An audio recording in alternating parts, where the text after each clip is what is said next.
ತಾಲೂಕಿನ ಕೆ ಹೊಸಕೋಟೆ ಹೋಬಳಿ ಹರಿಹರ ಗ್ರಾಮದಲ್ಲಿರುವ ಇತಿಹಾಸ ಪ್ರಸಿದ್ಧ ಶ್ರೀ ಕೆಂಚಾಂಬ ದೇವಸ್ಥಾನಕ್ಕೆ ಸಕಲೇಶಪುರ ತಾಲೂಕಿನ ಆದರಗೆರೆ ದೊಡ್ಡನಹಳ್ಳಿಯ ಕನ್ನಂಬಾಡಿಯಮ್ಮನ ಅಡ್ಡೆಯು ಬೆಳ್ಳಿಯ ರಥದಲ್ಲಿ ಆಗಮಿಸಿ ಸಮಾಗಮಗೊಂಡವು. ಸುಮಾರು 150ಕ್ಕೂ ಹೆಚ್ಚು ಜನ ಕಾಲ್ನಡಿಗೆಯಲ್ಲಿ ಸುಮಾರು 8 ಕಿಲೋಮೀಟರ್ ದೂರದಿಂದ ಬಂದಿದ್ದು ವಿಶೇಷವಾಗಿತ್ತು. ದೇವಸ್ಥಾನದ ಪೌಳಿಯಲ್ಲಿ ಕನ್ನಂಬಾಡಿಯಮ್ಮನ ಉತ್ಸವ ಅಡ್ಡೆಯನ್ನು 3 ಪ್ರದಕ್ಷಿಣೆ ಹಾಕಿ ಮುಖಮಂಟಪದಲ್ಲಿ ಕುಳ್ಳಿರಿಸಲಾಯಿತು. ಕೆಂಚಮ್ಮನ ಗರ್ಭಗುಡಿಯಲ್ಲಿ ಕನ್ನಂಬಾಡಿಯಮ್ಮನಿಗೆ ಮಡಿಲು ತುಂಬಿಸಿ ಹಣ್ಣು ಹಂಪಲು ಫಲಗಳನ್ನು ಸಮರ್ಪಿಸಿ ಪ್ರಸಾದವನ್ನು ಬಂದಿದ್ದ ಮುಖಂಡರ ಮೂಲಕ ಕನ್ನಂಬಾಡಿ ಅಮ್ಮನನ್ನು ಕಳುಹಿಸಲಾಯಿತು. ಶ್ರೀ ಕೆಂಚಾಂಬ ದೇವಿಯ ಪ್ರಧಾನ ಅರ್ಚಕ ರಾಮಸ್ವಾಮಿ ಇಬ್ಬರು ಅಕ್ಕ ತಂಗಿಯರಿಗೆ ಮಂಗಳಾರತಿ ಮಾಡಿ ತೀರ್ಥ ಪ್ರಸಾದ ನೀಡಿದರು. ಈ ಸಂದರ್ಭದಲ್ಲಿ ಸರ್ವರಿಗೂ ಊಟದ ವ್ಯವಸ್ಥೆಯನ್ನು ದೇವಾಲಯದ ಆಡಳಿತ ಮಂಡಳಿ ವತಿಯಿಂದ ಅನ್ನದಾಸೋಹ ಸಮಿತಿ ಮಾಡಿತ್ತು. ಮಲ್ಲಾಪುರ ಗ್ರಾಮ ಪಂಚಾಯಿತಿ ಸದಸ್ಯ ಚಂದ್ರಶೇಖರ್ ಹಾಗೂ ಅವರ ಮಿತ್ರರು ಬಂದವರಿಗೆಲ್ಲ ಮಜ್ಜಿಗೆ ನೀಡುವ ವ್ಯವಸ್ಥೆ ಮಾಡಿದ್ದರು. ಕಾರ್ಯಕ್ರಮದಲ್ಲಿ ದೇವಸ್ಥಾನದ ವ್ಯವಸ್ಥಾಪನಾ ಸಮಿತಿಯ ಅಧ್ಯಕ್ಷ ಗೋಪಾಲ್,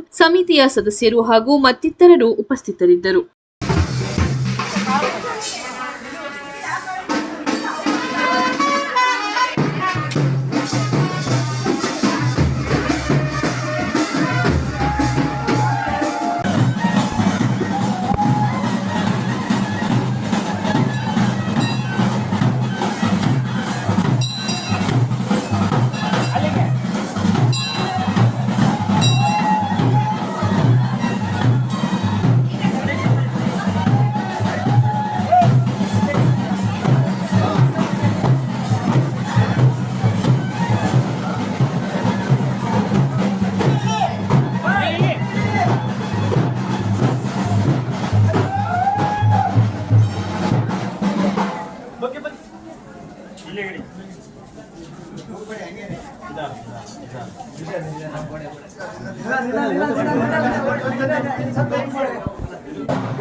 ಅವರೇ ಸ್ವಾಗತ